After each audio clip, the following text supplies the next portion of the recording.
अमेरिकी राष्ट्रपति Donald Trump के एक फैसले ने पूरी दुनिया हिला दी है, जिसका असर भारत के कृषि सेक्टर पर भी देखने को मिल सकता है।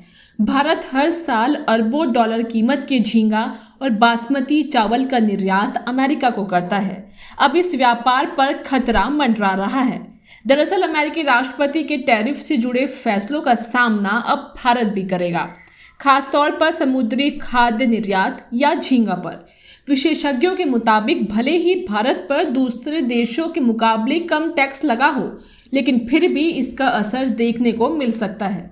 अच्छी बात यह है कि झींगा के क्षेत्र में जिन देशों से भारत का मुकाबला है, उन पर टैरिफ ज़्यादा लगा है। अब बात करते हैं ट्रंप के टैरिफ अटैक का झींगा पर क्या असर पड़ेगा। आपको बता दें कि भारत ने 2023-24 में करीब 1.9 बिलियन डॉलर के सी फूड का निर्यात अमेरिका को किया था। इसमें भी सफ़ेद झींगा का प्रतिशत सबसे ज़्यादा है। आंकड़ों के मुताबिक भारत के झींगा निर्यात का 41% हिस्सा अमेरिका को जाता है, जो भारत के लिए सबसे बड़ा बाजार है। भारतीय समुद्री खाद्य निर्यातक संघ के अनुसार भारतीय निर्यात पर 26% शुल्क लगेगा, जबकि इक्वाडोर जैसे अन्य देशों पर 10%, वियतनाम पर 46% और इंडोनेशिया पर 32% शुल्क लगेगा। इससे इक्वाडोर को बहुत फायदा होगा। कहा जा रहा है कि इक्वाडोर अमेरिका को झींगा का सबसे बड़ा आपूर्तिकर्ता बनकर भारत की जगह ले सकता है। इसके अलावा बासमती चावल और भैंस के मीट के बाद भारत सबसे ज़्यादा निर्यात झींगे का करता है।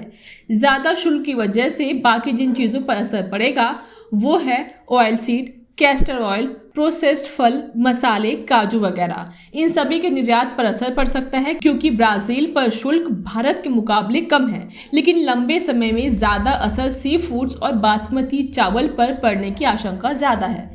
अब आसान शब्दों में बताएं तो मान लीजिए कि 1 क्विंटल बासमती चावल की कीमत 100 रुपये है। वहीं अमेरिका की ओर से 26% टैरिफ लगाने से इस 1 क्विंटल चावल की कीमत अमेरिका में 126 रुपये होगी। इस तरह अमेरिकी आयातक भारत को छोड़ दूसरे बाजारों की खोज पर निकलेंगे, जिसका सीधा असर एग्री सेक्टर पर पड़ेगा। हालांकि अंग्रेजी अखबार बिजनेस स्टैंडर्ड से बातचीत में नीति आयोग के सदस्य रमेश चंद ने इन आशंकाओं को खारिज किया है। उन्होंने कहा है कि नेगेटिव की जगह वो सी फूड और बासमती निर्यात में पॉजिटिव असर की उम्मीद कर रहे हैं। भारत के मुख्य प्रतिद्वंदी थाईलैंड, वियतनाम और इंडोनेशिया हैं। इन पर शुल्क भारत के मुकाबले ज़्यादा है। अमेरिका इतनी जल्दी सी फूड्स के मामले में आत्मनिर्भर नहीं हो सकता। ऐसे में उन्हें बाकी देशों के मुकाबले भारत को कम शुल्क देना होगा। शुरुआत में नेगेटिव असर पड़ सकता है, लेकिन ये टेम्परेरी होगा। हालांकि इंडस्ट्री का रुख अलग है। कई कंपनियों के शेयर गिरे हैं। कुछ लोगों का मानना है कि भारत को दुनिया में अपने लिए नए बाजार तलाशने होंगे। ये तो आने वाला वक्त ही बताएगा कि ट्रंप के इस टैरिफ अटैक का असर भारत पर कितना पड़ेगा। इस वीडियो में इतना ही। खेती किसानी से जुड़े तमाम खबरों के लिए देखते रहें किसान इंडिया। सर का पसीना जब माथे को आता है, वो किसान है जो अपने दम पर फसल को उगाता है।